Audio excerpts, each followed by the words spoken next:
क्या आप जानते हैं कि जन्माष्टमी क्यों मनाई जाती है? यदि नहीं, तो आज हम आपको बताने जा रहे हैं। पूरे भारतवर्ष में जन्माष्टमी की धूम हर कहीं देखी जा सकती है। कान्हा जी के जन्मदिन के इस मौके पर देश भर में धूमधाम से सजावट की जाती है। देश के अलग अलग हिस्सों में विशेष अंदाज में भक्ति संगीत से कान्हा जी को उनके जन्मदिन के उपलक्ष्य में शुभकामनाएं दी जाती हैं। श्री कृष्ण जन्माष्टमी का यह पर्व प्रत्येक हिंदू के लिए एक विशेष दिन होता है। मान्यता है कि इस दिन कृष्ण भगवान को भक्ति भाव से प्रसन्न करने पर संतान, समृद्धि एवं अधिक उम्र की प्राप्ति होती है। सभी हिंदुओं द्वारा जन्माष्टमी के पावन पर्व को भगवान श्री कृष्ण के जयंती के रूप में मनाया जाता है। जन्माष्टमी के इस पर्व पर सभी हिंदुओं द्वारा भगवान श्री कृष्ण के जन्मदिन पर उन्हें प्रसन्न करने के लिए उपवास रखा जाता है। मंदिरों में सजावट की जाती है एवं कई स्थानों पर श्री कृष्ण रासलीला का आयोजन किया जाता है।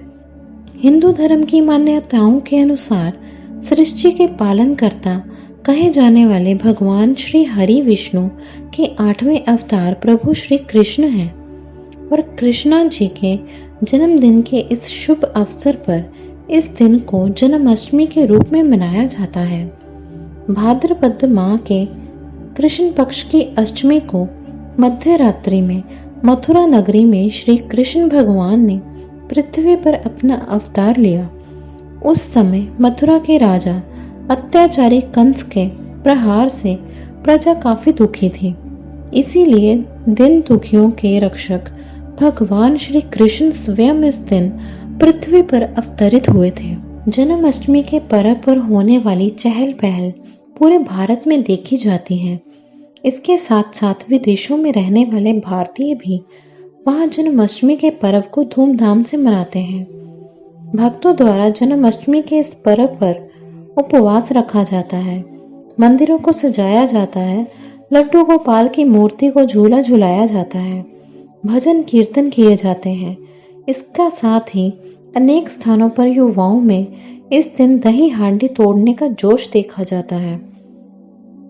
इसके अलावा भगवान कृष्ण की नगरी मथुरा में दूर दूर से श्रद्धालु आते हैं तथा मंदिरों में श्रद्धा भक्ति भाव से भगवान कृष्ण की पूजा अर्चना करते हैं। इस दिन पूरी मथुरा नगरी में भगवान कृष्ण के पर्व की चमचमाहट नजर आती है। मंदिरों को फूल मालाओं से खूब सजाया जाता है। रात में मंदिरों में लगी लाइटों से कृष्णा नगरी भव्य लगती है। ये तो हम सभी जानते हैं कि भगवान कृष्ण अपनी बाल काल में नटखट और शरारती थे। उन्हें माखन खाना बेहद प्रिय था, जिसके लिए वे दूसरों के मटकी से माखन चुरा कर खाते थे। भगवान कृष्ण की इसी लीला को उनके जन्मोत्सव पर पुनः ताजा रचा जाता है। देश के कई भागों में इस दिन मटकी फोड़ने का कार्यक्रम भी आयोजित किया जाता है। जन्माष्टमी पर्व की पहचान बन चुकी दही हांडी या मटकी फोड़ने की रस्म भक्तों के दिलों में भगवान श्री कृष्ण की यादों को ताजा कर देती है। भगवान श्री कृष्ण ने पृथ्वी पर देवकी एवं वासुदेव के 8वें पुत्र के रूप में जन्म लिया था और जन्म के समय एक आकाशवाणी हुई कि देवकी का यह पुत्र कंस का वध करेगा और आगे जाकर उन्होंने अत्याचारी कंस का वध करके प्रजा को कंस के अत्याचार से बचाया था। कंस के अत्याचार से पूरी मथुरा नगरी में हाहाकार मच गया था। निर्दोष लोगों को सजा दी जा रही थी। यहाँ तक कि कृष्ण के मामा कंस ने अपनी बहन देवकी तथा उनके पति वासुदेव को बेवजह काल कोठरी में डाल दिया था। इतना ही नहीं, कंस अपने अत्याचार से देवकी के 7 संतानों को पहले ही मार चुका था तथा देवकी के गर्भ से भगवान कृष्ण ने फिर इस पृथ्वी में 8वें पुत्र के रूप में जन्म लिया। कृष्ण के जन्मदिन पर आकाश में घनघोर वर्षा होने लगी। चारों तरफ घना अंधेरा छा गया। कृष्ण भगवान को सुरक्षित स्थान पर ले जाने के लिए वासुदेव सिर पर टोकरी में कृष्ण भगवान को रखते हुए यमुना की उफनती नदी को पार कर अपने मित्र नंद गोप के यहाँ पहुंच गए और वहां पर कृष्ण भगवान को यशोदा माँ के पास सुला कर आ गए। और इस तरह देवकी के पुत्र कृष्ण भगवान का यशोदा ने पालन पोषण किया। इसीलिए कहा जाता है कि भगवान कृष्ण की दो माताएं थीं, देवकी एवं यशोदा। बचपन से ही कृष्ण भगवान ने कंस द्वारा भेजे गए दुष्टों का संहार किया तथा कंस द्वारा प्रजा को कष्ट देने के लिए सभी प्रयासों को विफल कर दिया।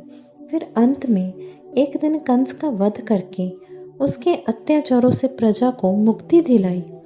जिस तरह भारत में हिंदुओं के प्रमुख त्योहार होली दीपावली को मनाया जाता है, ठीक उसी तरह कृष्ण की जन्माष्टमी के अवसर पर धूमधाम से इस पर्व को भारतवर्ष में हिंदू समुदाय के लोगों द्वारा मनाया जाता है।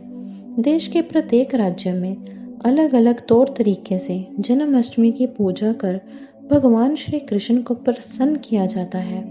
लेकिन एक खास बात जो इस पर्व में आस्था के रूप में देखी जाती है कि इस दिन आराध्य के जन्म में सभी माताएं, बहनें, बच्चे, बूढ़े उपवास रख सकते हैं तथा शाम को पूजा के बाद व्रत को तोड़ते हैं। भगवान कृष्ण का युगों युगों से आस्था के केंद्र के रूप में हिंदुओं द्वारा पूजन जाते हैं। अतः भक्ति एवं सौहार्द के साथ इस महापर्व को साथ में मिलकर सेलिब्रेट किया जाता है। धन्यवाद। Please like and subscribe my channel.